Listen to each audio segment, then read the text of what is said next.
முற்றிலும் அமைதி நிலவட்டும். உலகெங்கும் அமைதி நிலவட்டும். அமைதி, அமைதி, அமைதி. தவத்தை நிறைவு செய்து கொள்வோம். வாய்ப்பளித்த தமிழானந்த யோகத்துக்கு நன்றி. வாழ்க வளமுடன். வாழ்க வையகம், வாழ்க வையகம், வாழ்க வளமுடன். குரு வாழ்க, குருவே துணை. தியானமே யோகம், யோகமே ஞானம். தமிழ் ஆனந்த யோகம். வாழ்க வளமுடன். தெய்வீகமான இந்த மாலை வேளையில் இறைவணக்கம் குருவணக்கம் இசைத்த சாந்தி அம்மா அவர்கள் வாழ்க வளமுடன். சிறந்ததொரு பஞ்சேந்திரிய தவம் அருளிய கமலவேணி அம்மா அவர்கள் வாழ்க வளமுடன். இன்று தவத்தில் இணைந்துள்ள மெய்யன்பர்கள் அனைவரும் வாழ்க வளமுடன். தமிழ் ஆனந்த யோக அருட்தொண்டர்கள் அனைவரும் வாழ்க வளமுடன், வாழ்க வளமுடன்.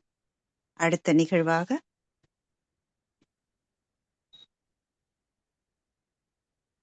இன்றைய சிறப்பு சிந்தனை உரை நம்முடைய பழனி அருள்நிதி என் சோமசுந்தரம் ஐயா அவர்கள் ஈதல் இசைபட வாழ்தல் என்ற தலைப்பிலே தன்னுடைய சிந்தனை உரையை அருள்வதற்காக நம்மோடு ஐயா அவர்கள் இணைந்துள்ளார்கள். தமிழ் ஆனந்த யோக அருட்தொண்டர்கள் மற்றும் அன்பர்கள் அனைவரின் சார்பாகவும் ஐயா அவர்களை வாழ்க வளமுடன் என்று வாழ்த்தி வரவேற்கிறோம். வாழ்க வளமுடன் ஐயா. வணக்கம். வாழ்க வளமுடன். அன்பார்ந்த அன்மனே உள்ளங்களே, சிறந்த ஒரு அருள் தொண்டாக மகரிஷியனுடைய அருளாற்றலை பெற்ற தொண்டர்கள் எல்லாம் இணைந்து இந்த தமிழ் ஆனந்த யோகத்தின் மூலமாக சந்தித்திருக்கிறோம்.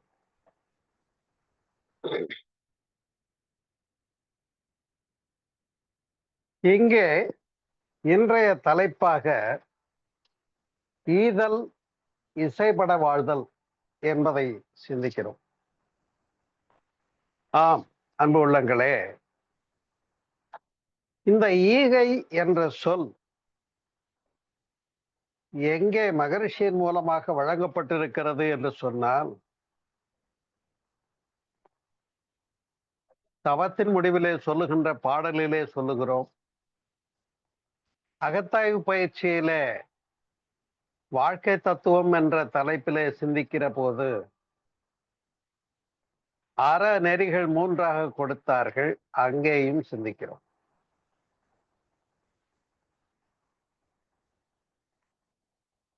ஒருவன் தன்னை மனதையும் உடலையும் உயிரையும் நல்ல முறையிலே பராமரிக்க வேண்டும் என்று சொன்னால் குருவினுடைய வழிகாட்டுதல் தேவை. அப்போதுதான் அன்னையும் தந்தையும் குருவுமாக இருந்து வழிகாட்டுதலின்படி ஒருவன் உரு பெறுகிறான், ஒரு முழுமையான மனிதனாக உருவாகிறான். அதுதான் உருப்படுறதுன்னு சொல்லுவாங்க. உருப்படுறதுன்னு சொல்லுவாங்க. ஆமா, அப்படி ஒரு மனிதன் முழு மனிதனாக உருப்பட வேண்டும் என்று சொன்னால் தான் பண்பட வேண்டும். அப்பத்தான் பிறருக்கும் பயன்பட முடியும். தான் பண்படுவதற்காகத்தான் தவமும் தற்சோதனையும் இரு பெரும் கண்களாக, அதாவது பக்தி மார்க்கத்திலே யோக ஞான விஷயங்களாக பேசப்பட்டதெல்லாம் இங்கே யோகத்தை தவமாகவும்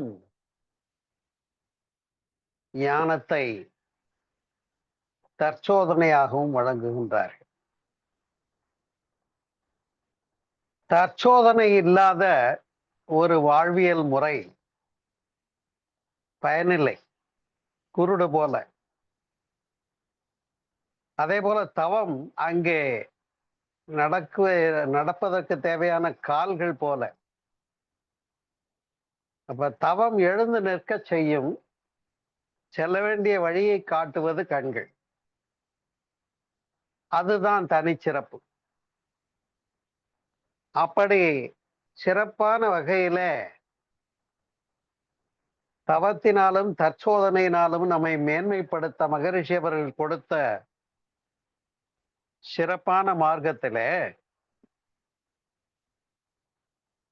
நாம் அறநெறிகளை பின்பற்றி வாழ்வதற்கு பயிற்றப்படுகிறோம்.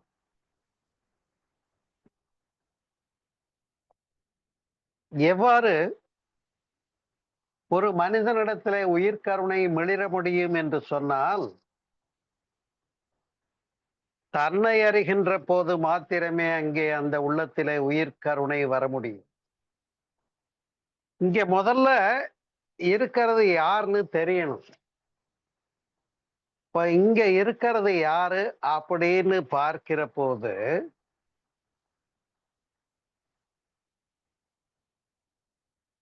நான் என்று குறிப்பிடப்படுகின்ற தன்னை முன்னிலைப்படுத்திய நிலை அல்ல, அந்த பேராற்றலே எங்கினும் பெருவழக்காய் யாதினும் வல்ல ஒரு சித்தாகி இன்பமாய் என்றைக்கும் உள்ளது. அது எங்கும் உள்ளது, எல்லாமுமாய் இருக்கிறது, இங்கே நானாகவும் வந்திருக்கிறது என்ற பேருண்மையை விளங்கிக் கொள்ளுவதுதான் ஞான மார்க்கத்தின் முடிந்த தெளி. இங்கே எது இருக்கு? நான் இல்லை. அந்த பெரும் பொருள் ஒன்று உண்டெனில் அந்த பெரும் பொருளை எங்கும் நிறைந்து என்னுள்ளும் நிறைந்திருக்கிறது என்ற பேருண்மையை உணர்ந்தாலே தவிர ஆன்மநேயம் வர முடியாது. வேணா வாய் வழக்குக்கு பேசிக்கிட்டு இருக்கலாம், சமத்துவம் சகோதரத்துவம் சொல்லலாம். ஆனா அது மனதிலிருந்து வெளிப்படாது. அதுதான் அங்கே. ஏனென்று சொன்னால் அந்த ஒத்த ஒரு பண்பு பிறரோடு ஒத்து போகிறது என்ற ஒரு காரணி தேவைப்படுகிறது சமுதாயத்திலே நாம் வாழ்கின்ற போது. நான் நன்றா இருக்கணும்னு நினைக்கிற வாழ்க்கை முறை ஒன்று தேவை என்று கீழிருந்து நம்ம உருவாக்கி வருகிறார்கள்.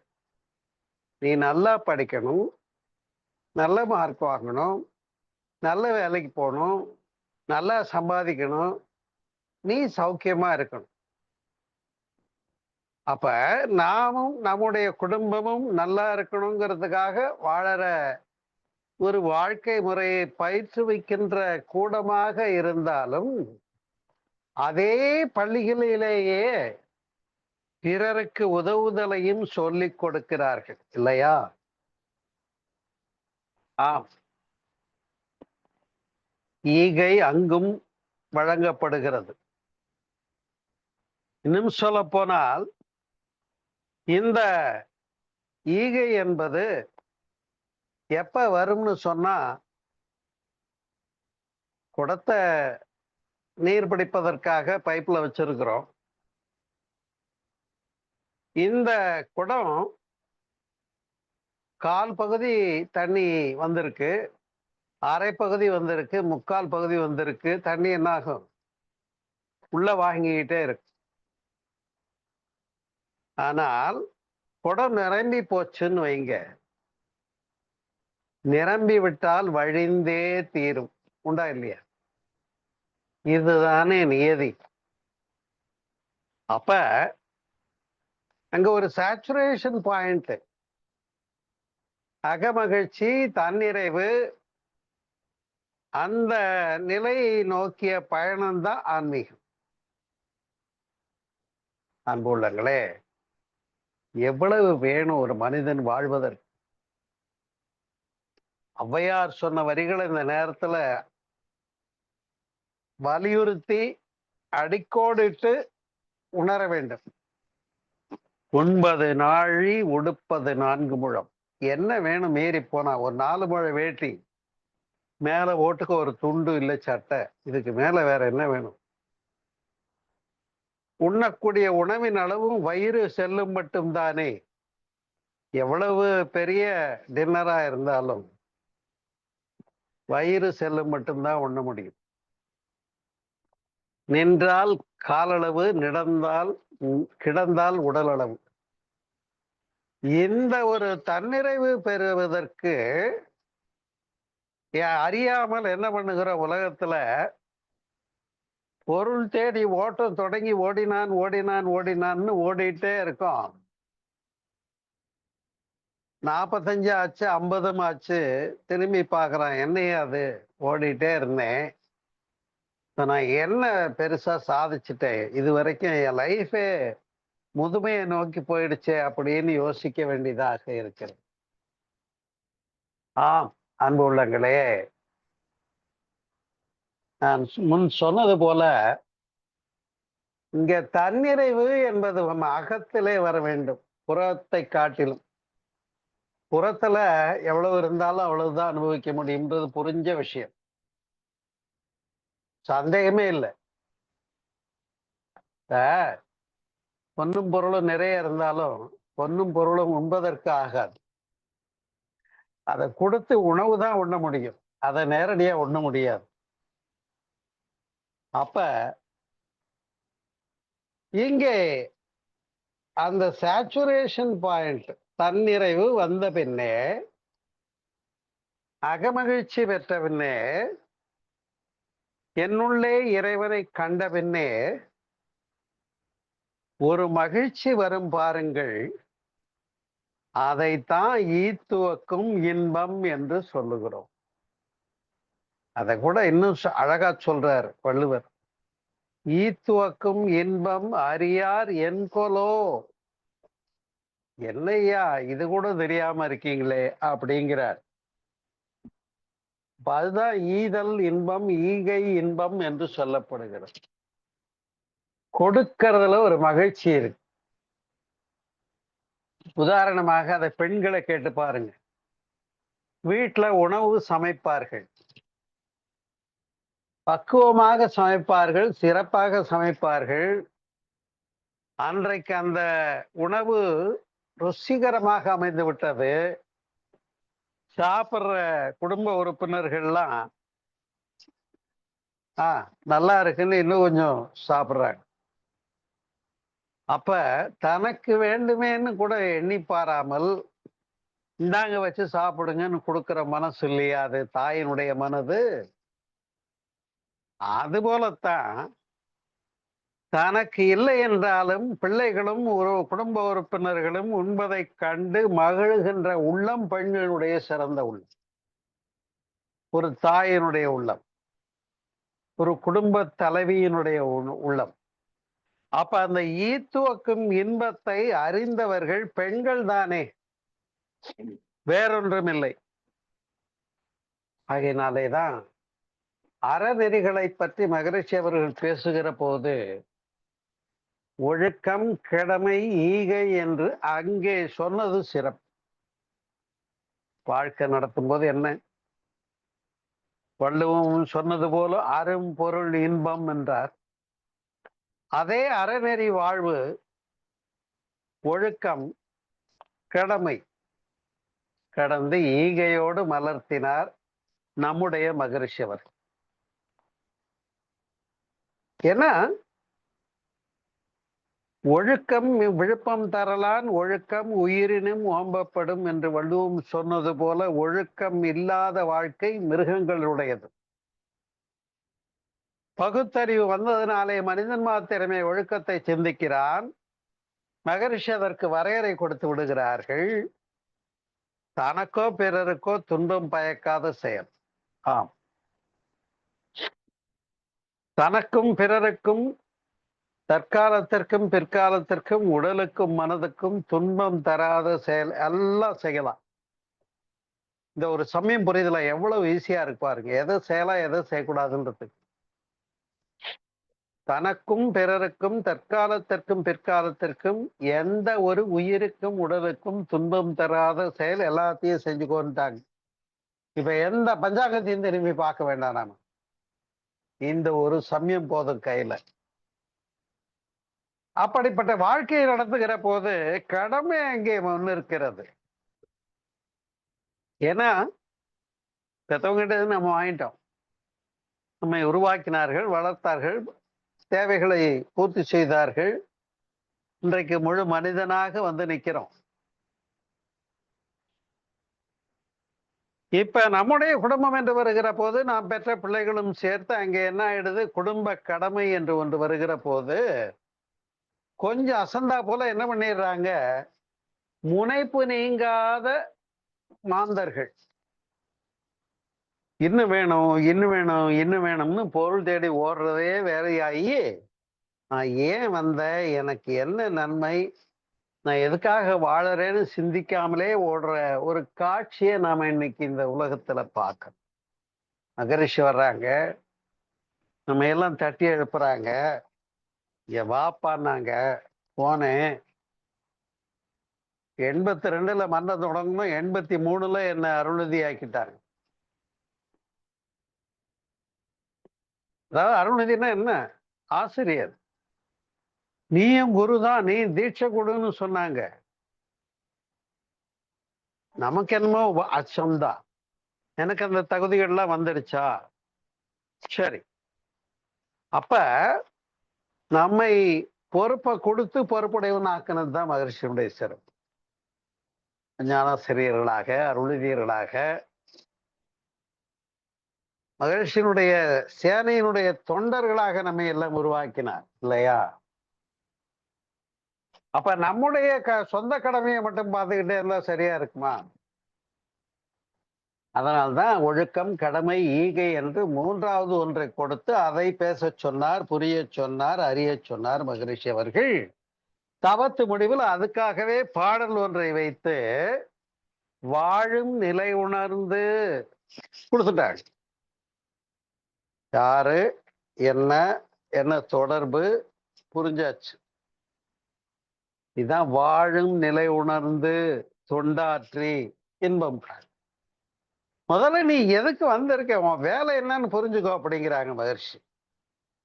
நம்மை பார்த்து, உங்களை பார்த்து, என்னை பார்த்து வாழும் நிலை உணர்ந்து தொண்டாற்றி இன்பம் காண்போம். உணர்ந்து 3 தடவை சொல்லி பாருங்க. அதுதான் என்னை இங்க இப்படி உட்கார வச்சிருக்கு. அன்பு உள்ளங்களே, அப்படி சிறப்பான ஒரு கலையை கொடுத்து மகரிஷியர்கள் உருவாக்கினார்கள். இன்னும் சொல்ல போனால் இந்த ஈகையை எப்படி கையில் எடுக்க வேண்டும் என்று சொன்னால், உடனடியாக நீங்கள்லாம் எனக்கு என்ன காப்பாத்திக்கவே நேரம் பத்தாம ஓடிக்கிட்டு இருக்கீங்க பொருள் தேடி. டியூட்டி டைமே 8 மணி நேரம் 10 மணி நேரம் ஆகிப்போகுது, ஓய்வுக்கு 8 மணி நேரம் ஆகிப்போகுது, நேரம் இல்லைன்னு சொல்ற ஒரு காட்சியை என்னால் காண முடிகிறது. ஒன்றை புரிந்து கொள்ளுங்கள், மகரிஷி அவர்கள் உங்களிடத்துல கேட்பது, வாரத்துக்கு 1 மணி நேரம் இதுக்காக ஒதுக்குங்க போதும். ஆம், பொருள் துறையிலே நீங்கள் ஈட்டுகின்ற பொருளாதாரத்திலே இருந்து 1% கொடுங்கன்னு கேட்டிருக்காங்களா இல்லையா? உலக பொது அருளறி சமய நிபந்தனைப்படி. இஸ்லாத்திலே கூட 2% அங்கே ஈமானாக வேண்டப்படுகிறது. அதுபோலத்தான் எதை கொடுக்கறதுன்னு ஒண்ணு, வாழ்க வளமுடன் சொன்னா வளம் வந்துருமான்னு கேட்டாங்க என்னுடைய அலுவலக இதர அன்பர்கள், நண்பர்கள். என்னப்பா பார்த்த உடனே வாழ்க வளமுடன் சொல்ற, வாழ்க வளமுடன் சொன்னா எல்லா வளமும் வந்துருமா அப்படின்னு. அப்புறம் எதை சொல்ல வர்றீங்க, மனதுல இருந்து அதை சொல்லும் போதே வருமப்பா அப்படின்னு. இல்ல நாங்க சொல்ல வர்றது இதை சொன்னேன்னா, அது பொருளாதாரம் இருந்தாதான் அப்படின்னு நினைச்சிட்டாங்க. நான் சொன்னேன், நானும் பொருளாதாரம் படிச்சவன் தான். அருள் தான் ஆதாரம். அருள் துறையிலே நாம் மேன்மையுற்றவர்களாக மிளிருகின்ற போது நம்முடைய உள்ளத்திலிருந்து பிறக்கின்ற இன்ப ஊற்றுதான் அதனுடைய அடிப்படை கண் என்று சொன்னேன்.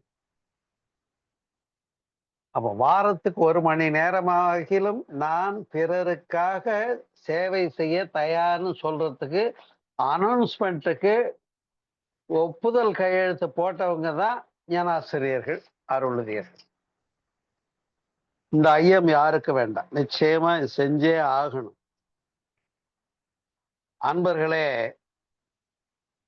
இந்த சிறந்ததொரு விஷயத்தை பற்றி பேச முற்படுகிற போது,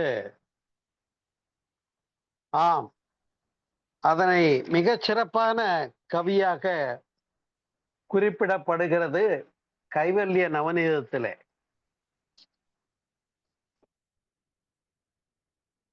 கேட்டலுடன் சிந்தித்தல் கேடில்லா மெய்த்தெளிவால் வாட்டமர என்று சொல்லுகிறார். இதுதான் ஞானத்தை தேடுவது. கேட்டலுடன் சிந்தித்தல்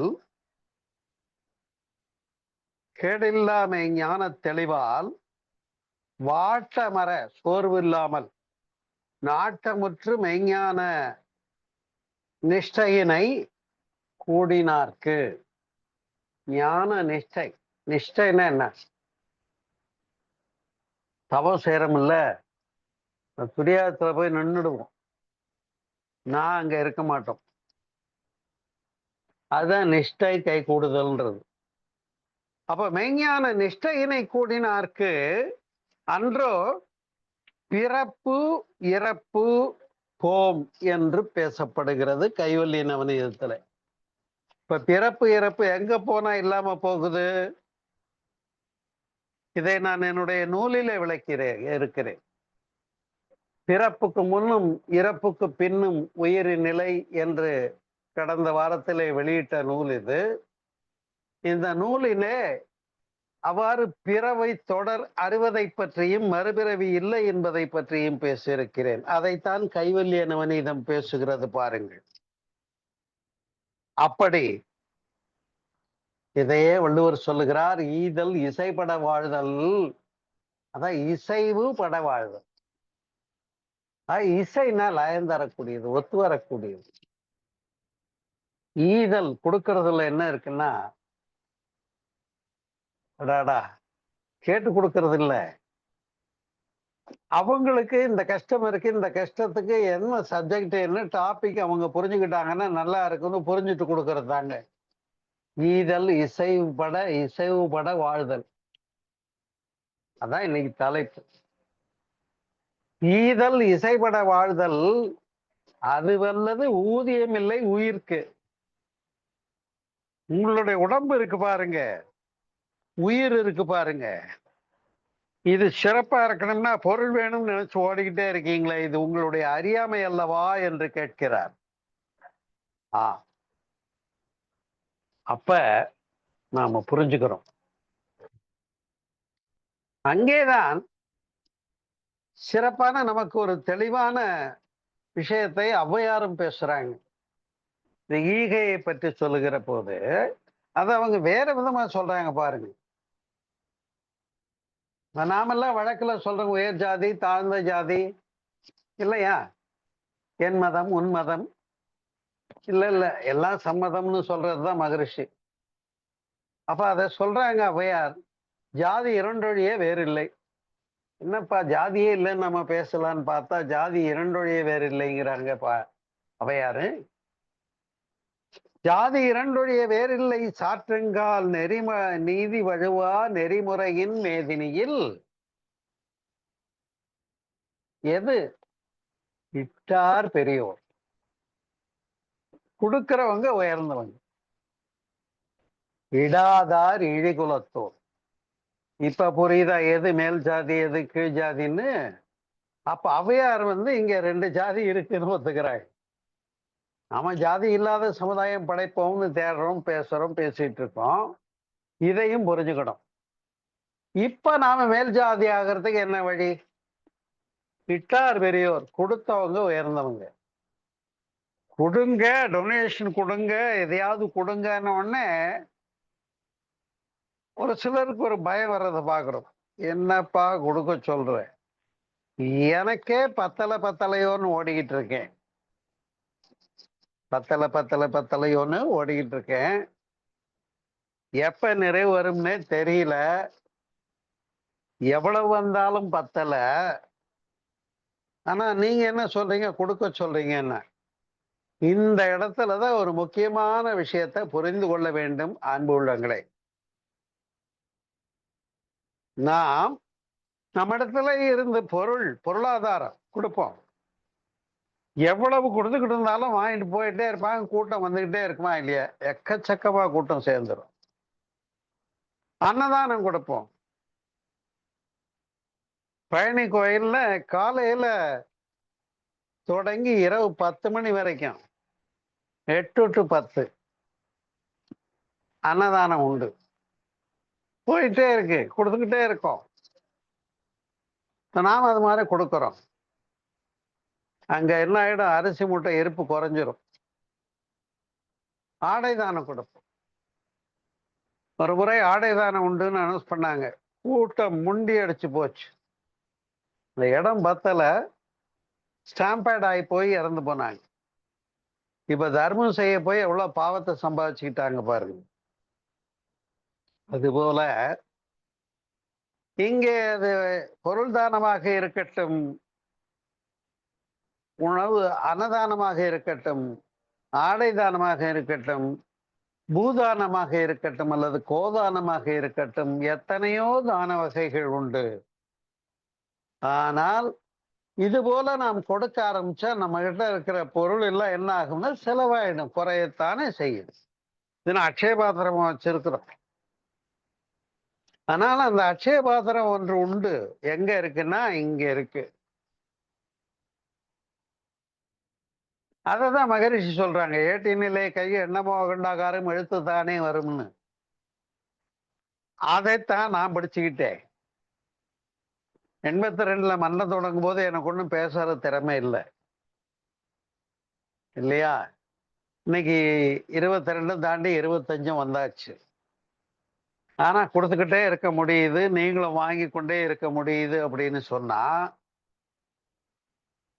அப்ப ஈத்துவக்கும் இன்பம் அறியார் என்கொலோ, அதை நீங்கள் அறிந்து கொள்ளுங்கள் என்பதுதான் நம்முடைய அழைப்பு. அதை வேதங்கள் சொல்லுகிறது. பரோபகாரம் இதம் சரீரம் என்று சொல்லுகிறது வேதங்கள். பரோபகாரம், பிறருக்கு உதவி செய்தல். பரோபகாரம் இதம் சரீரம் என்று சொல்லுகிறது. அதே போல நான் படிக்கிற காலத்திலேயே கல்லூரியில ஒரு கவி ஒண்ணு வந்தது, புறநானூற்று பாடல். அது எனக்கு இன்றைக்கு அப்படியே நினைவில் இருக்கிறது. உண்டால் அம்மைய உலகம் அப்படின்னா என்னன்னா, இந்த உலகம் இன்றைக்கும் நிலை பெற்று இருக்கிறது. உண்டால் அம்மைய உலகம் ஏன் எப்படி அழிஞ்சு போகாம நிலை பெற்று இருக்கிறது இல்லையா? வடக்க மழை பெஞ்சு எல்லாம் அழிஞ்சுக்கிட்டு இருக்கு, மலையாசுல மாச்சல்ல. ஆனா இங்க உண்டால் அம்மைய உலகம் இந்திரர் அமிர்தம் ஏய்வதாயினும் தமியர் உண்டலும் இல்லரே. இந்திரர் அமிர்தம்னா தேவாமிர்தம் கிடைக்கிறதா இருந்தாலும் தான் மட்டும் திங்க மாட்டான். இந்திரர் அமிர்தம் ஏவதாயினும் தமியர் உண்டலும் இலரே முனிவு இலர். இந்த பண்புகள்லாம் அவங்க கிட்ட இருக்குமா? முனிவுனா கோபம், முனிவு இலர் முனிவர். முனிவு இலர் பிறர் அஞ்சுவது அஞ்சி, இந்த சமுதாயம் பார்த்து ஒரு செயலை, தீய செயல், தவறு என்று குறிப்பிட்டு இருந்தால் அதற்காக இவர்களும் அஞ்சுவார்கள். பிறர் அஞ்சுவது அஞ்சி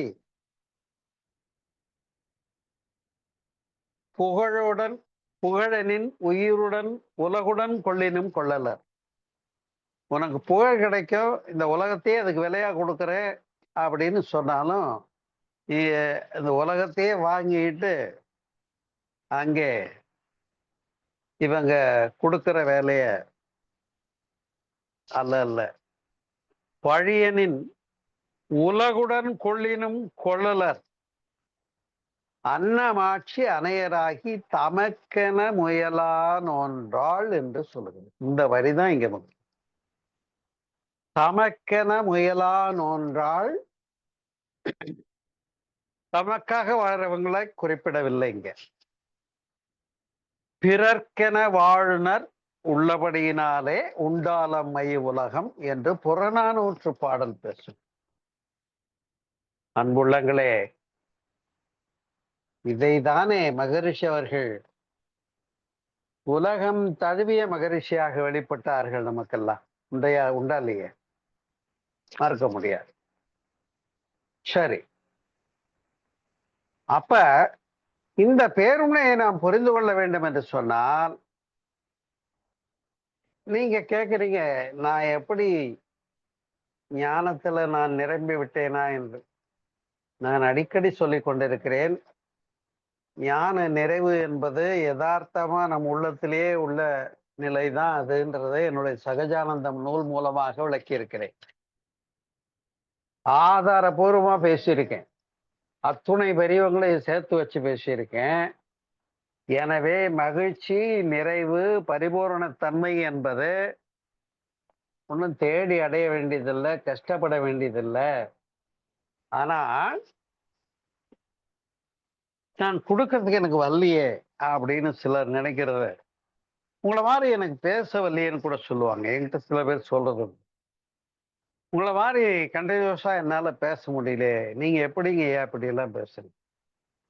அப்புறம் என்ன, சின்ன பிள்ளையில நமக்கு சொல்லி கொடுத்தாங்க, தொட்டனை தோறும் மணற்கேணி போல.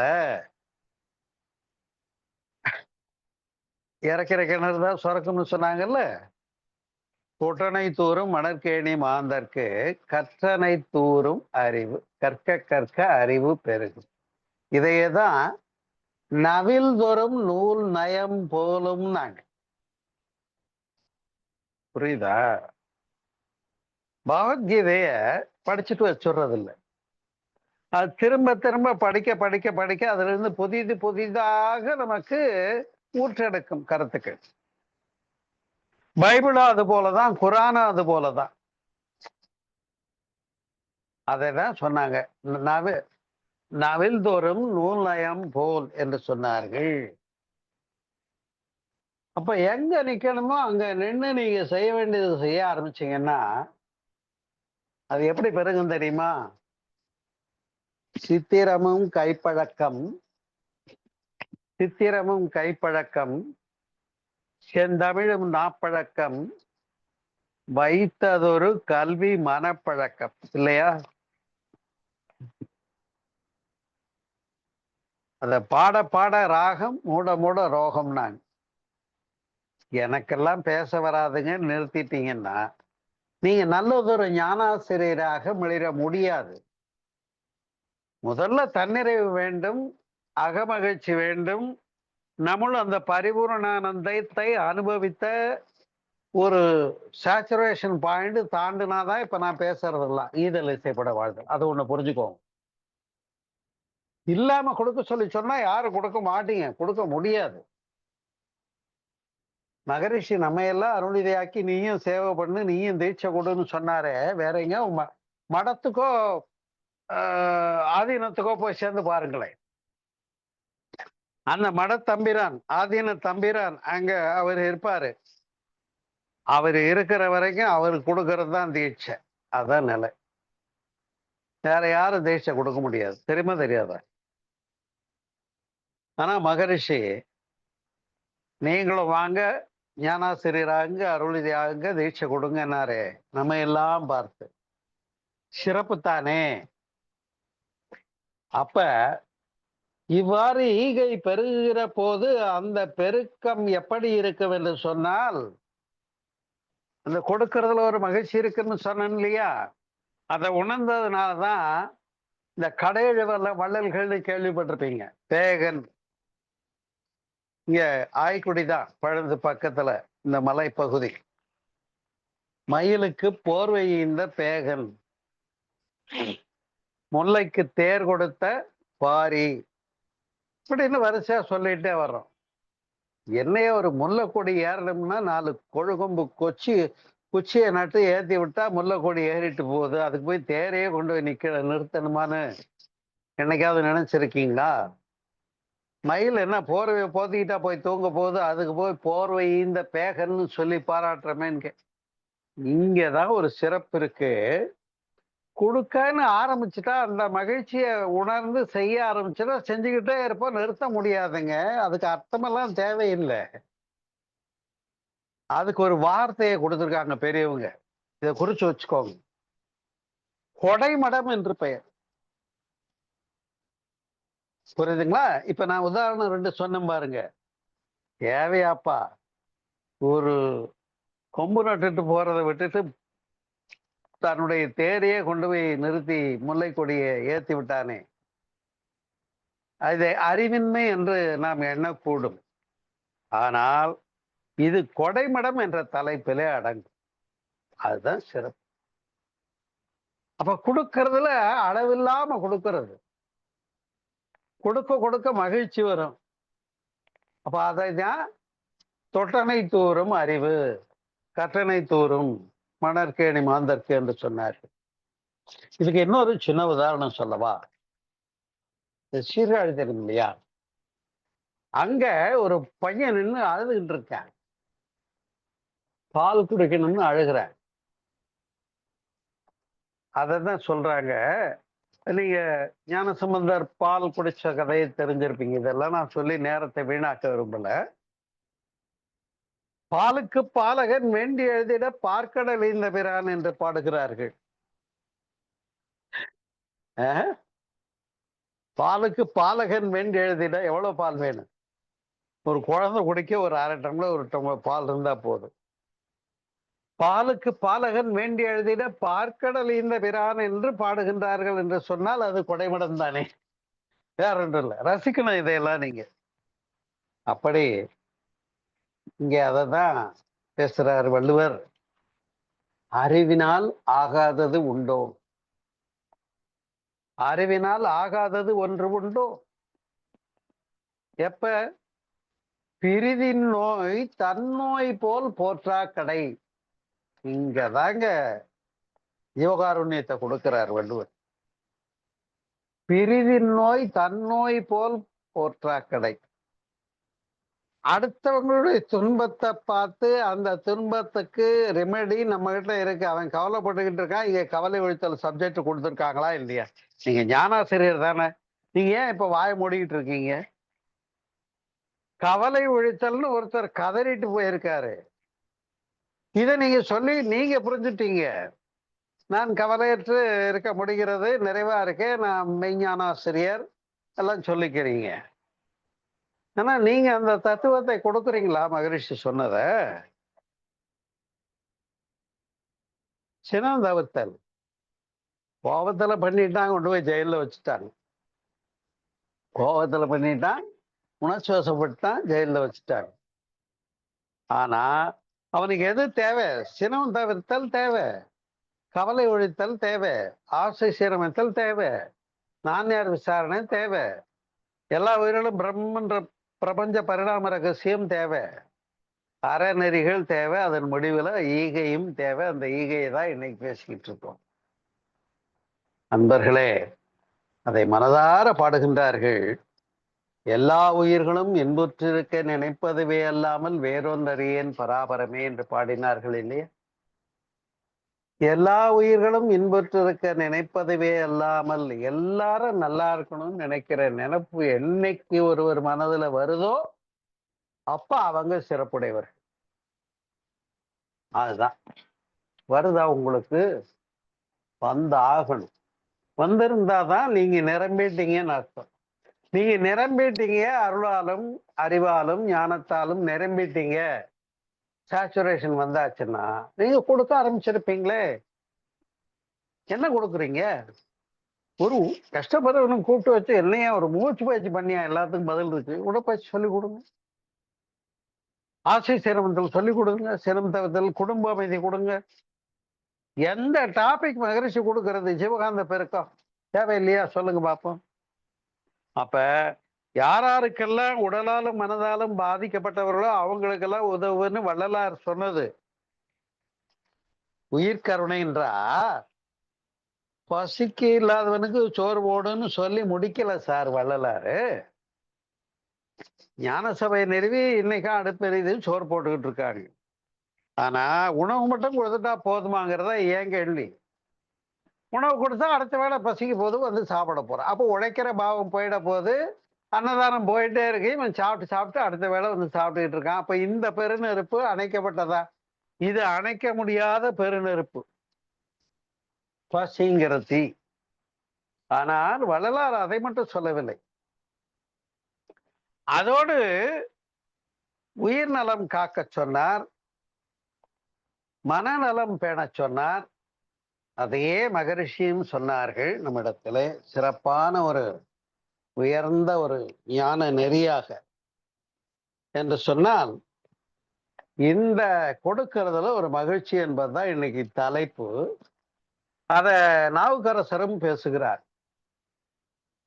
என் கடன் பணி செய்து கிடப்பதே, எல்லாம் புரிஞ்சுக்கிட்டேங்க, ஞானாசிரியர் ஆயிட்டேன், நீ என்ன செய்யணும்? என்னுடைய கடமை இங்கு பிறருக்கு உதவுகின்ற பணி செய்து கிடப்பதே என்று பேசினார் இல்லையா? எவ்வளவு அழகான வார்த்தை பாருங்க. அதைதான் உணரும். அதையே பாரதி பேசுகிறார். ஊருக்கு உழைத்திடல் யோகம்ன்றாரு. நீங்க என்னமோ யோகம் பண்ணுங்கன்னு நீங்க உட்கார்ந்து தவம் பண்றீங்க. 1.5 மணி நேரம் தவம் பண்றாரு ஒருத்தர். காலையில 3/4 மணி நேரம், சாயந்தரம் 3/4 மணி நேரம். கேட்டா நான் தவத்துல அங்க போய் இருக்கேன், ஆற்றல் வாங்கிட்டே இருக்கு. ஆற்றல்னா நினைத்த மாத்திரத்துல லிங்க் கிடைச்சு போகும். லிங்க் கிடைச்சு போச்சுன்னா அப்புறம் நினைத்த மாத்திரத்துல எங்கிருந்து வரும்? அதுக்கு நீங்க போய் 1.5 மணி நேரம் செலவு பண்ண வேண்டாம். அப்ப அந்த யோகம் வேண்டாம்ன்றாரு. அதைத்தான் நான் அடிக்கடி பேசியிருக்கேன் ஏற்கனவே. யோகம் வேண்டாம்னு ஒரு தலைப்பை பேசியிருக்கேன் இல்லையா?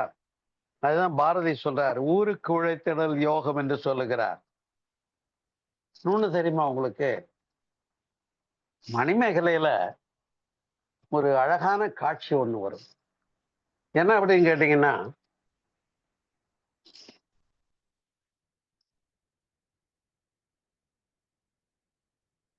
ஆகுத்தன்றவன் கிட்ட இந்திரன் வந்து ஆசை காட்டுவான்.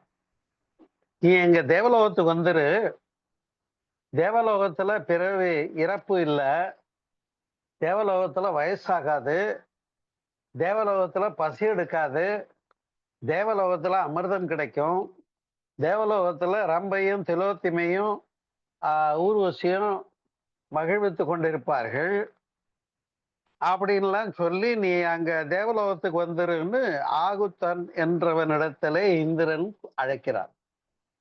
அதுக்கு இந்திரே ஒரு அழகான பதில் சொல்லுவார் பாருங்க. என்னன்னா, அட போய் அவங்க தேவலோகமாச்சு, எல்லாம் சரியா போச்சு. ஏன்னா அங்கதான் பசியே இல்லைங்கிற. பசி இல்லைன்னா உணவு தேவையில்லை.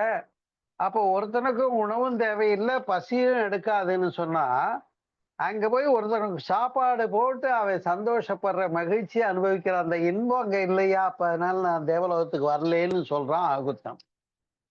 இது மணிமேகலையில வர்ற ஒரு அழகான காட்சி பாருங்க. இதை ரசிக்கணும். ஏன்னா எப்படி நம்முடைய நன்மணி ஐயா அவர்கள் கடந்த வாரம் பழனிக்கு வந்திருந்தாங்க என்னுடைய புத்தக வெளியீட்டு விழாவுக்கு. அழகான ஒரு தவறு நடத்தினேன். நான் நேரம் ஆயிடுச்சு, தவறு நடத்த முடியுமான்னு யோசிச்சுட்டே இருக்கேன். ஒரு அழகான தவறு நடத்தினேன். அப்படி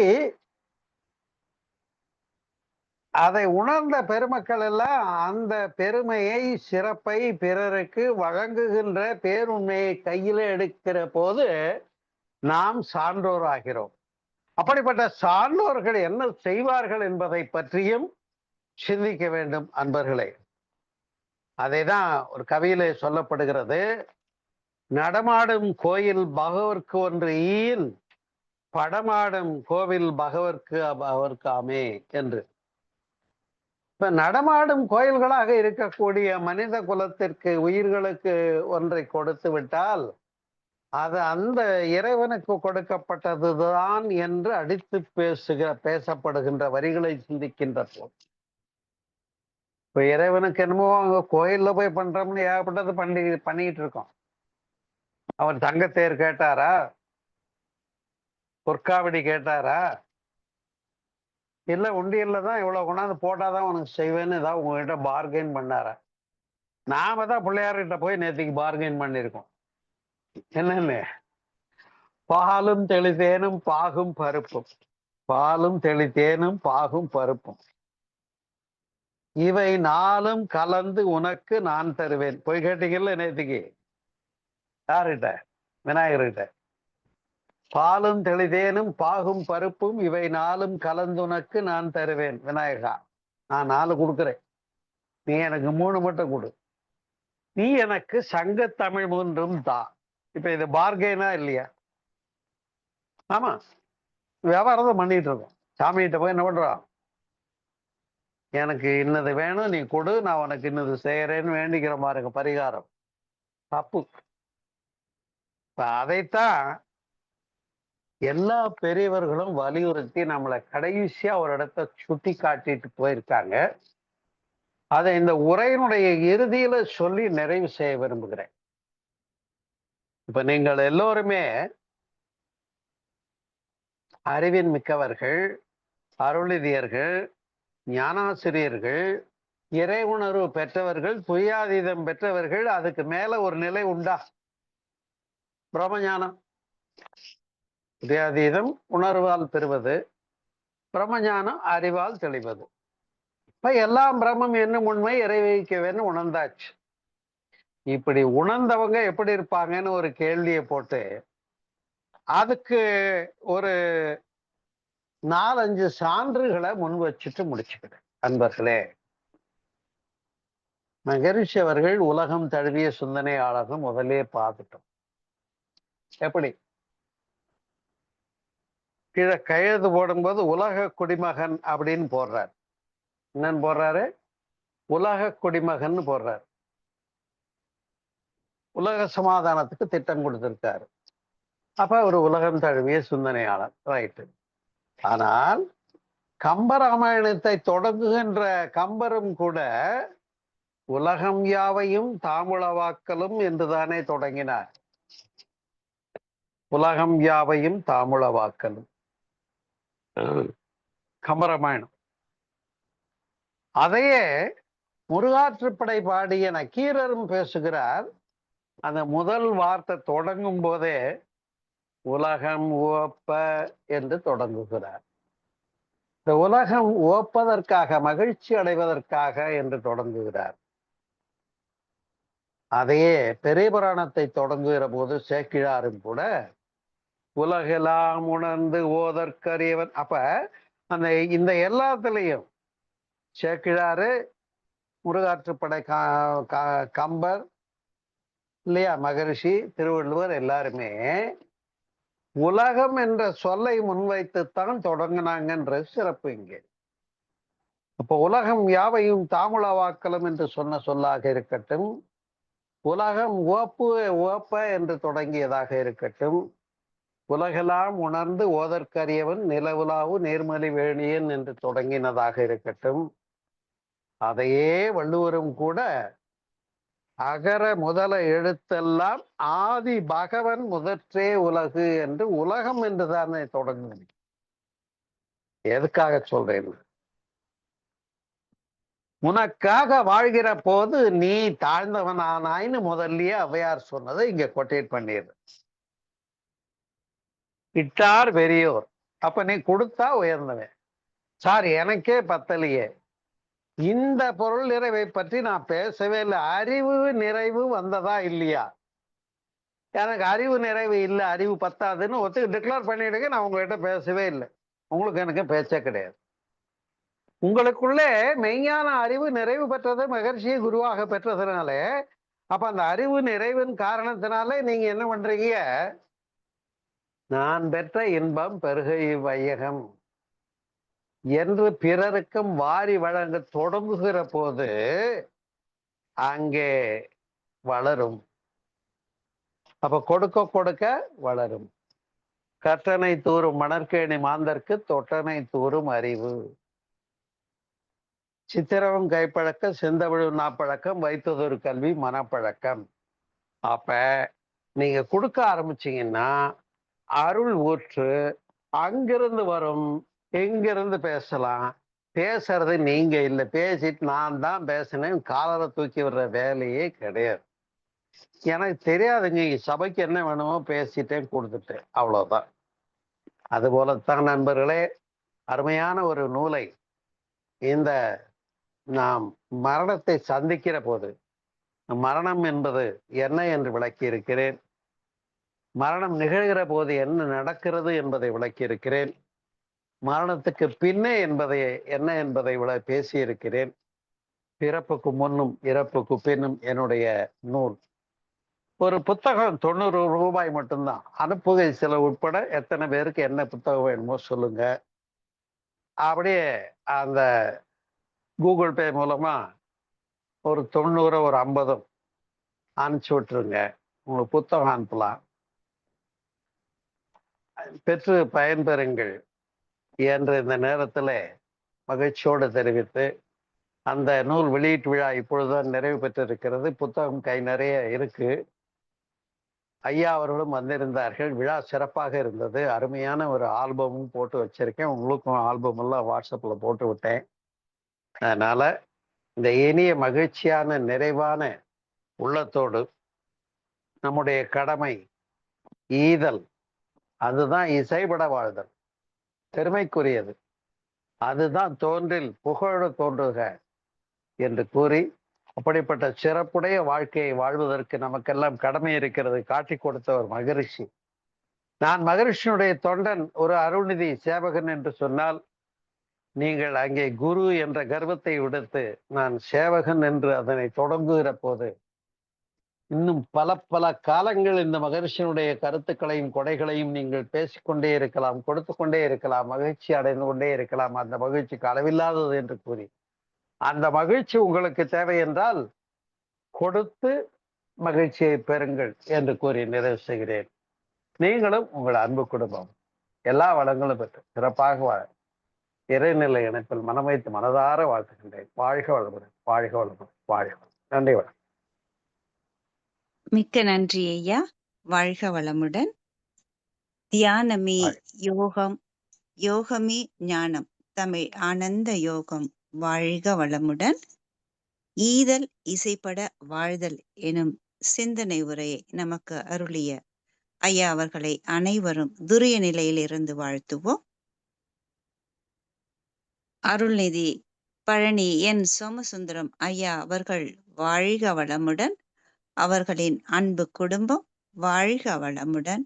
ஐயா அவர்களின் ஆன்மீக தொண்டு வாழ்க வளமுடன்.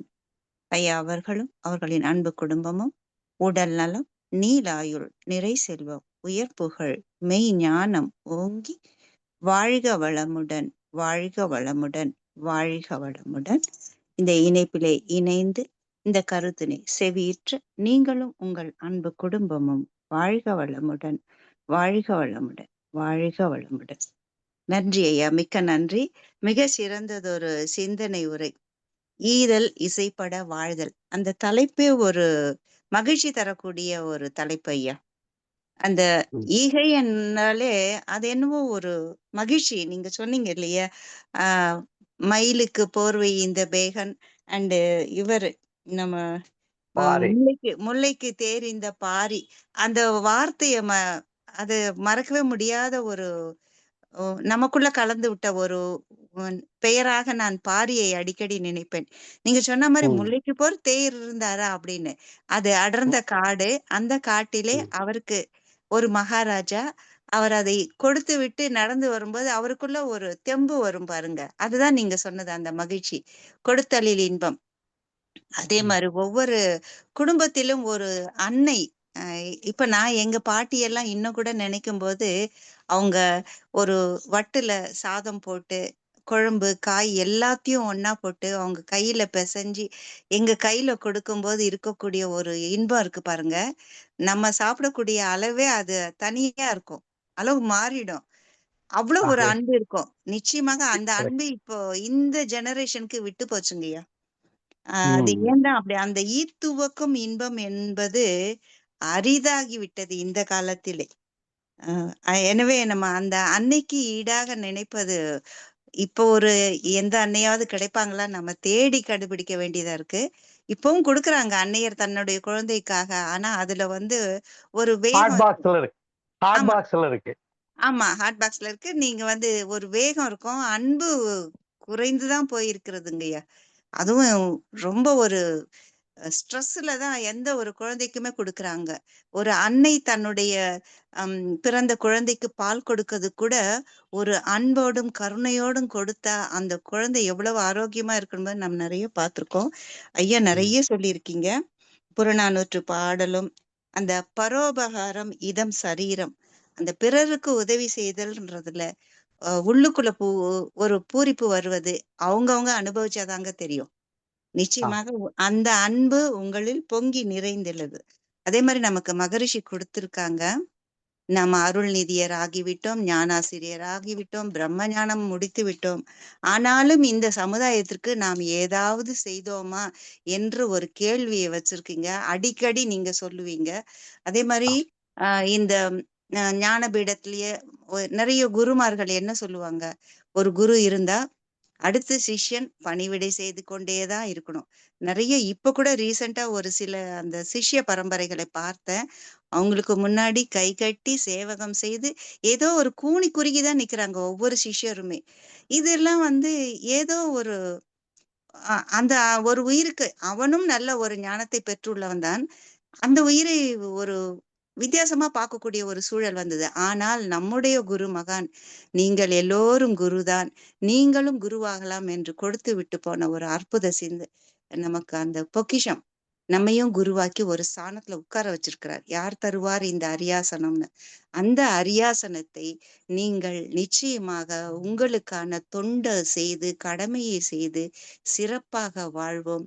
ஈத்துவக்குதலே இன்பம். ஈத்துவப்பதே இன்பம் என்பதை அறிந்து அருளாளனாக நாம் இருப்போம் என்ற ஐயா அவர்களுடைய வார்த்தைகளுக்கு நாம் செவிமடுத்து உலக நல தொண்டனுடைய சிஷ்யனாக நாம் இருந்து அவர் கொடுக்கிறார், நாம கொடுக்கிறோம். நம்ம கிட்ட ஒண்ணும் இல்ல, நம்ம கிட்ட நில் பேலன்ஸ்.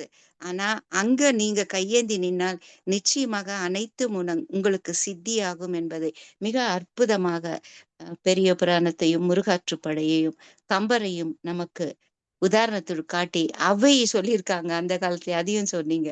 சோ நாம உலக நல தொண்டனுடைய தொண்டனாக இருந்து கடமையு தவறாது நம் பணியை செய்வோம், சிறப்பாக வாழ்வோம். அதில் அதில் நிறையக்கூடிய அந்த நிறைவு எதுவுமே ஈடாகாது. அதற்கு ஈடு இணையே இல்லாத ஒரு நிறைவு. அன்பும் மகிழ்ச்சியும் கருணையும் நிறைந்து வாழ்வோம். வாழ்க வளமுடன், வாழ்க வளமுடன். ஐயாவோட கேள்வி கேட்க விரும்பும் அன்பர்கள் கேள்வி கேட்கலாம். அதனாலதான் அந்த வரியை கம்ப்ளீட் பண்ணிக்கலாம்.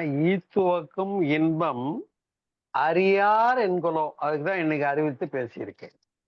அதுல ஒரு இன்பம் இருக்கு கொடுக்கறதுல. அதை உணர்ந்த அதை தெரியாம இருந்துடாதீங்கன்னு அவங்க சொன்னதை இன்னைக்கு ஃபார்வர்ட் பண்ணிருக்கேன். ஆமாங்கய்யா, நன்றி. அறியார் என்கொலோ, அதை தெரியாம இருக்கீங்களேப்பா, அதை கொடுத்து பாருங்கப்பா, உனக்கு மகிழ்ச்சி பெருகும், இன்ப ஊற்று பெருகும்னு சொல்லியிருக்கேன். அதுக்குதான் நமக்கு வள்ளலார் சொல்லிவிட்டு எல்லா உயிர்களும் இன்புற்று வாழ்க. தினமுமே அந்த வார்த்தையை நாம ஒரு சங்கல்பமாக நிறைத்தால் நிச்சயமாக இந்த ஈத்துவக்கமும் இன்பம் உங்களுக்குள் ஊற்றெடுக்கும். காலையில கண் விழித்ததுமே இந்த பிரபஞ்சத்துக்கு நன்றி சொல்லி எல்லா உயிர்களும் இன்புற்று வாழ்கன்னு ஒரு வார்த்தையை நீங்க உங்களுடைய சங்கல்பமா வச்சுக்கோங்க. தினமும் அதை நாங்கள் சொல்லி கொண்டு வருகிறோம். ஒவ்வொரு ஆன்மாவும் அதை சொல்லும் போது அது மிக உயர்ந்த ஒரு நிலைக்கு நீங்கள் செல்வீர்கள், உணர்வீர்கள். அதேதானே மகரிஷி அவர்களும் தொண்டாற்றி இன்பம் காண்போம்னு முடிச்சிட்டார். ஆமாங்கய்யா, கடமையை பற்றி உணர்ந்து 3 தடவை சொல்றோம், செஞ்சுக்கிட்டு இருக்கோம். நிச்சயமாக நாம் மகரிஷி வழி பயணித்து அந்த இரண்டொழுக்க பண்பாட்டினை கடைபிடித்து அன்பும் நிறைவுமாய் வாழ்வோம். நன்றி, வாழ்க வளமுடன். ஐயா, உங்களுடைய புத்தக திறப்பு விழா அந்த பிறப்பிற்கு முன்னும் இறப்பிற்கு பின்னும் சிறப்பாக நடந்ததுன்னு போட்டோஸும் பார்த்தோம். ரொம்ப மகிழ்ச்சியா இருந்தது. எங்களுக்கு சில எக்ஸாம்னால வர முடியல என்பதை வருத்தத்தோடு தெரிவித்துக் கொள்கிறோம். இருந்தாலும் எங்கள் மன அங்கதான் இருந்தது. எங்கள் அனைவரின் சார்பாகவும் நன்மணி ஐயா வந்தார், சிறப்பு செய்தார் என்பது மிகுந்த மகிழ்ச்சி அடைக்கிறது. நன்றி ஐயா. ரொம்ப நிறைவா இருந்தது. அவரு பெற்றுக்கொண்டவரும் அருமையா பேசினாரு. வெளியிட்டவரும் அருமையா பேசினாரு, ஐயாவும் வாழ்த்துறையில அருமையா பேசினாங்க. எல்லா உரைகளும் சிறப்பா இருந்தது. எல்லாம் ஐயா வந்தது அவர்களுடைய உரைகள் எல்லாம் நல்லா இருந்ததுன்னு என்கிட்ட எல்லாரும் சொல்லிட்டாங்க. ஐயாவுடைய எண் சாட்ல பகிர்றேன். சப்போஸ் புத்தகம் வேண்டும் என்பவர்கள் நீங்கள் அந்த எண்ணில் தொடர்பு கொண்டு உங்களுடைய விலாசமும் அந்த புத்தகத்திற்கான தொகையையும் கொரியர் சார்ஜோட சேர்த்து அனுப்புனீங்கன்னா ஐயா உங்களுடைய விலாசத்திற்கு அனுப்பி விடுவார். அந்த இது ஒண்ணு உங்களுக்கு அனுப்பிச்சிருக்கேன், அனுப்புறேன். சரிங்க ஐயா, நன்றி. குழுவுல பகிர்ந்து விடுங்க. போடுறேன், நீங்க அந்த எண்ணு பாத்துக்கோங்க. நன்றி. கேள்வி கேட்க விரும்பும் அன்பர்கள் கைகளை உயர்த்தலாம். மோகன் ஐயா பேசலாங்க ஐயா. மோகன் சார், வாழ்க வளமுடன். சொல்லுங்க. ரொம்ப சிறப்பா இருந்தது ஐயா. ரொம்ப சிறப்பா இருந்தது ஐயா. நம்ம இப்ப ஈகைனோட நம்ம உடனே நம்ம நினைவுக்கு வர்றது வந்து இந்த பொருள் தானம், பொருளை கொடுக்கறது. அப்படித்தான் எல்லாருக்குமே அந்த ஈகைனோட டக்குன்னு அதுதான் வருது. அது மாதிரி அன்னதானம், கோதானம், நீங்க சொன்னீங்க இப்ப ஆடை தானம், இதெல்லாம் சொன்னீங்க. அதை சொல்லிட்டு நீங்க அறிவு தானம் தான் மிக சிறந்த தானம்னு சொல்றீங்க. இப்ப சொன்னீங்க நம்ம மகரிஷ் ஐயாவும் அறிவு, நிறைய அறிவு தானம் தான் செய்யணும். இப்போதைக்கு அதுதான் நமக்கு தேவை. பொருள் நிறையாவே இருக்கு, எல்லார்ட்டையும் மிகுதியாவே இருக்கு அப்படின்னு சொன்னாங்க. இப்ப அதே மாதிரி தான் இப்ப வள்ளலார் அவங்க ஐயாவும் கடைபிடித்தேன் கொள்வார் இல்லை அப்படின்னு அவரு சொல்லிட்டு போயிட்டாரு. இப்ப நன்மணி ஐயா கூட பாத்தீங்கன்னா அவங்களும் வந்து ரொம்ப வருத்தமா சொல்ற விஷயம் வந்து, நம்ம இவ்வளவு சிந்தனை, இவ்வளவு அறிவு சார்ந்த விஷயங்கள் சொல்றோம், ஆனா கேட்கறதுக்கு நம்ம இதுல யாருமே இல்ல, வரமாட்டேங்கிறாங்க. இதே பொருள் நோக்கத்தோட நிறைய சொல்லக்கூடிய அவங்கள பாத்தீங்கன்னா எண்ணிக்கை அவ்வளவு அதிகமா 3000 பேர் 4000 பேர் இருந்து அந்த பொருள் அப்படிங்கிற ஒரு மோகத்திலேயே கேட்டுக்கிட்டு இருக்காங்க அப்படின்னு அந்த மாதிரி சொல்லுவாங்க ஐயா. அப்ப நம்ம வந்து எப்பயுமே இந்த பொருள் பொருள் பொருள் அதுதான் ஈகை, அது கொடுக்கறது வாங்குறது அந்த இதுலயே இருக்கிறதுனால நம்ம வந்து இன்னும் மனம் வந்து இந்த அருள் தான், அந்த அறிவு தான் மிகச்சிறந்த நமக்கு தேவைப்படுது, அதை தான் கொடுக்கணும் அப்படிங்கிற மனநிலை இன்னும் நம்மளுக்கு வரமாட்டேங்குதுங்க ஐயா. அப்படி நம்மளுக்கு அதுதான் முக்கியம். புரிய மாட்டேங்குதுன்னு சொல்லுங்க, புரிய மாட்டேங்குதுன்னு சொல்லுங்க. ஏன்னா இப்ப என்ன வந்து நீ நிறைய குடுன்னா, நான் என்னைய வாங்குற சம்பளமே கம்மி, குடும்ப செலவுக்கே பத்தல, இப்படியே ஓடிட்டு இருக்கு. 37 வருஷம் வேலை பார்த்தேன் தேவஸ்தானத்துல, 37 வருஷம் பத்தலைன்னு தான் வாழ்ந்திருக்கேன். அப்ப என்ன போய் கொடுக்க சொல்றேன்னு நான் ஓடி இருப்பேன் இந்த துறையை விட்டு. ஆனா என்னை 82லயே மகரிஷி நீ அருளுதி, நீ அருளை கொடுன்னு சொல்லி என்னை தொடங்கி விட்டாரு. அதெல்லாம் கொடுத்திருந்தா நான் நின்று போயிருப்பேன். இந்த ஓட்டம் நிக்காம ஓடிக்கிட்டு இருக்கு இன்றைக்கும் 40 வருஷத்துக்கு மேலையா அப்படின்னு சொன்னா, அந்த அறிவு தானம் என்பதைத்தான் வாழ்வியல் வசந்த யோகாவில் எம்பலமாக அமைத்திருக்கிறோம். பார்த்திருப்பீங்க. தானத்தில் சிறந்தது அறிவு தானம் என்று நான் குறிப்பிட்டிருக்கிறேன். ரொம்ப சந்தோஷம், சிறப்பா இருந்ததுங்கய்யா. ஐயா எனக்கு இந்த புக்கு வேணுங்கய்யா. நான் உங்களை அந்த நம்பர் கான்டாக்ட் பண்றேங்க. எனக்கு அட்ரஸ் போட்டு பணத்தை அனுப்பிச்சு விடுங்க. சரிங்க சரிங்க, ரொம்ப நன்றிங்கய்யா. சிறப்பா இருக்கு. நல்லது. நான் ஒரு போஸ்டர் கொடுத்துருக்கேன். அந்த போஸ்டர்ல அந்த QR கோடும் கொடுத்துருக்கேன். நீங்க ஸ்கேன் பண்ணாலே பணம் வந்துடும். சரிங்க சரிங்க.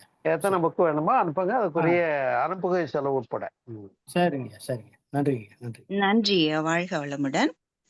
வேறு யாரும் கேட்க விரும்பும் அன்பர்கள் கைகளை உயர்த்தலாம் அல்லது நிறைய சிறும் அறிவிப்பு சொல்லணும். வாழ்க வளமுடன். என்னன்னா இன்னைக்கு இந்த கருத்து வந்து ரொம்ப நல்லா இருந்ததுங்க. அதுல கேள்வின்றதுக்கு ஒண்ணுமே இல்லை. இப்ப ஞான சம்பந்தருக்கு பாலகன் பாலுக்கு பாலகன் வேண்டி அழுதான் பார்க்கடலே ஈந்த பிரான்னு சொன்னீங்க. அவங்க பார்க்கடலையே கொடுத்துருக்காங்கன்னா அப்ப அதுக்கு ஈடு இணையே இல்லை. நாம கொடுக்கக்கூடிய ஒரு சிறு உதவி கூட அது பார்க்கடல் அளவுக்கு உயரும். ஏன்னா நமக்கு மகரிஷி அவ்வளவு கொடுத்துட்டு போயிருக்காங்க. நமக்கு கொடுக்கறதுதான் கஷ்டமா இருக்கு எல்லாருக்குமே. இப்ப இவர் மோகனையா கேட்ட மாதிரி பொருள்லயே நம்மள முதல்ல இருந்தே கொண்டு வந்துட்டாங்க ஐயா. அதுதான் ஒண்ணு. இப்ப நமக்கு தமிழானந்த யோகத்துல விடுதல்னு சொல்றோம். அதே மாதிரி அந்த பொருள் கோவிலுக்கு போனாலும் இப்ப நேத்து சொன்ன மாதிரி எல்லாருமே என்ன சொல்லுங்க, நான் 4 கொடுத்தா நீ 3 கொடு, அதுதானே இருக்கு இப்ப எல்லார்கிட்டயும். நான் 1 கொடுத்தா நீ 1 கொடு, டபுளா கொடுக்கணும். ஒரு கண்ணு பண்ணா 2 கண்ணு வேணுன்ற மாதிரி நான் 1 கொடுத்தா நீ இப்ப கொடுன்ற ஒரு பிசினஸ் ஆக்கிட்டாங்க. அதே மாதிரி வள்ளலார் நீங்க சொன்னாங்க அறிவு தானம், அன்னதானம், இதெல்லாமே சாப்பாடு கொடுத்தா போதும்னு சொல்லக்கூடிய ஒண்ணு மட்டும்தான் அன்னதானம். வேற எதுவுமே போதும்னு சொல்ல முடியாது. பணம் கொடுத்தாலும் அவன் கொடுத்துட்டே இருக்கணும். நம்ம அறிவும் நம்ம நிறைய கொடுக்கலாம். நமக்கு ஐயா கொடுத்துட்டு போயிருக்காங்க. இந்த மகரிஷி வழியின் பயணித்து தொடர்ந்து நாம் இந்த ஞான ஆசிரியர்களோடு இணைந்து இருந்தோமானால் நமக்கு மிகச் சிறப்பான ஒரு நமக்கு ராதாகிருஷ்ண ஐயா அடிக்கடி சொல்லுவாங்க, நீங்கள் பயணிக்கும் பாதையில் பல அற்புதங்களை காண்பாய் என இயேசு மகன் சொல்லிட்டு போன மாதிரி இந்த ஞான பாதையில் பயணிக்கும் போது அது நம்ம அப்படியே என்ன சொல்லுங்க எஸ்கலேட்டர்ல ஏறி வச்ச மாதிரி அது உயர ஏத்தி கொண்டு போயிடும். நாம ஒண்ணுமே செய்ய வேண்டாம். அப்படிதான் உறுதி.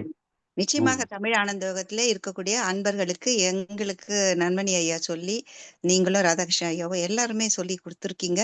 அந்த வழியில் பயணிக்கிறோம். இறைநிலை அனைத்தையும் பார்த்து கொள்ளும். இந்த பிரபஞ்சத்தில் எங்கும் நீக்கமர நிறைவாக நிறைந்துள்ள அந்த பரிபூரணன் அவன் அருள் பற்றுவோம். வாழ்வில் மகிழ்வும் ஆனந்தமும் அடைவோம். நன்றி ஐயா. ஐயா, கேள்வி கேட்க அன்பர்கள் யாரும் இல்ல, நிறைவு செய்து கொள்ளலாம். நீங்க மோகன் சார், நீங்க அப்புறமா என்கிட்ட பேசுங்க. என்ன நோட் பண்ணிருக்காங்க ஐயா. சரி. ஓகே, நீங்க எடுத்துக்கலாம். ஐயா அவர்கள் கடந்த வாரம் தான் கண் ஆபரேஷன் செஞ்சாங்க. அதோட நமக்கு வந்து இந்த வகுப்பை கொடுக்கணும்னு ஒரு உந்துதல்ல ஐயா அவர்கள் நிறைவாக கொடுத்திருக்கிறார்கள். ஐயா அவர்கள் வாழ்க வளமுடன். நன்றி ஐயா. நீங்க லீவ் ஆயிக்கலாம். நான் சில அறிவிப்புகள் சொல்லிட்டு நிறைவு செஞ்சுக்கிறேன். வாழ்க வளமுடன். நன்றி ஐயா. வாழ்க வளமுடன். சில முக்கிய அறிவிப்புகள். நாளை வெள்ளிக்கிழமை அதிகாலை கருமைய சாந்தி தவம். அதனைத் தொடர்ந்து ஞான ஆசிரியர் நன்மணி ஐயா அவர்கள் அருளக்கூடிய சிந்தனை துளிகள், அற்புதமான சிந்தனை துளிகள் தொடர்ந்து நமக்கு நம்முடைய உடல் பராமரிப்பு பற்றியும் ஆரோக்கியத்தை பற்றியும் நம்முடைய உடல் உறுப்புகளை பற்றியும் பல்வேறு மருத்துவ அன்பர்கள் சொல்லக்கூடியது போலவே சிந்தனை துளிகள் மிக அற்புதமாக அமைந்து கொண்டிருக்கிறது. அதே மாதிரி மாலை சாந்தி தவமும் அதனைத் தொடர்ந்து சிந்தனை உரையாக மருத்துவ ஆலோசனை நம்முடைய டாக்டர் சுபா ரவி அம்மா அவர்கள் அருளக்கூடிய இயற்கை உணவும் அற்புத சக்தியும் என்ற தலைப்பிலே சென்ற வகுப்பிலே அருளினார்கள். அதனுடைய 2வது பாகமாக நமக்கு நாளை அவர்கள் சிந்தனை உரை அருள உள்ளார்கள். அம்மா அவர்கள் ரொம்ப நிறைய ப்ரோக்ராம் அவங்களுக்கு இருந்தாலும் நமக்கு ஒரு என்ன சொல்ற நம்முடைய விண்ணப்பத்தை ஏற்று அவர்கள் தன்னுடைய பணியை எல்லாம் ஒதுக்கி நமக்காக அந்த 1 மணி நேரம் நமக்கு செலவழிக்க போறாங்க. இதற்கான போஸ்டரை நீங்கள் உங்களுடைய, ஏன்னா இது நம்மை பற்றிய ஒரு ஆரோக்கியத்தை பற்றியும் நாம் வாழ்வியல் பற்றியும் சொல்லக்கூடிய ஒரு நம் இல்லத்திலேயே இருக்கக்கூடிய பொருளை வைத்து நீங்க இதுக்காக எதுவும் தனியா செலவு பண்ணிட்டு போக வேண்டியதில்லை. அப்படிப்பட்ட ஒரு சிந்தனையை நமக்கு அருள உள்ளார்கள். மருத்துவ ஆலோசனையை நம் உடல் மொழியையும் நாம் உணர்ந்து இந்த வகுப்பில் அனைவரும் கலந்து சிறப்பிப்போம். மற்றவர்களுக்கும் பகிர்ந்து நம்முடைய சிறு தொண்டாக இதனை செய்து நம்முடைய கடமையாற்றுவோம். அனைவருக்கும் நன்றி. வாழ்க வளமுடன். அடுத்த நிகழ்வாக லக்ஷியா உலக நல வாழ்த்து. லக்ஷியா அண்ட் லக்ஷிதா குழந்தைகளை அன்போடு அழைக்கிறோம். பாடலாமா? பாடலாம்.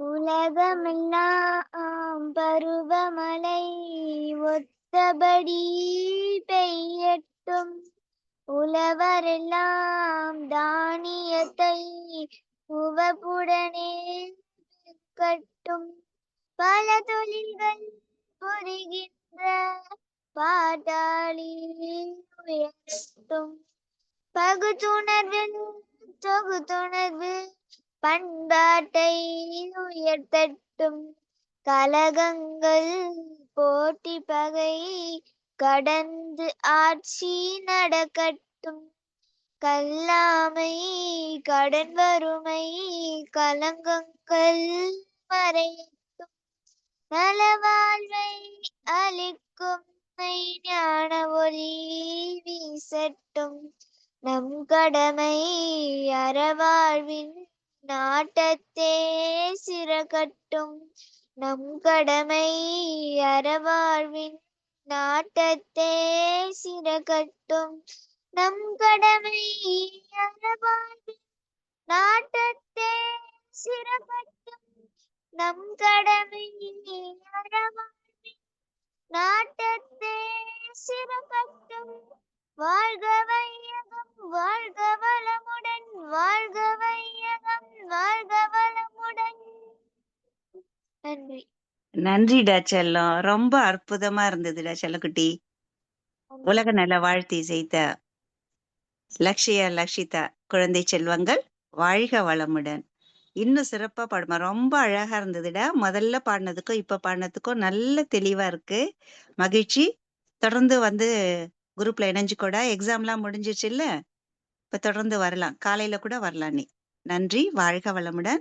உங்கள் வீட்டில் மற்ற குழந்தை செல்வங்கள் இருந்தாலும் அவர்களுக்கும் இத நல்ல ஒரு மனனம் செய்து அவர்களும் கலந்து கொள்ள ஒரு அற்புதமான வாய்ப்பை நீங்கள் அருள வேண்டும். நன்றி. வாழ்க வளமுடன். இத்துடன் இந்த மாலை நேர அமர்வினை நிறைவு செய்து கொள்கிறோம். இந்த நாள் இனிய நாளாக அமைந்ததற்கு எல்லாம் வல்ல இறையருளுக்கும் குருவருளுக்கும் நன்றி சொல்வோம். வாழ்க வளமுடன், வாழ்க வளமுடன், வாழ்க வளமுடன். நன்றி.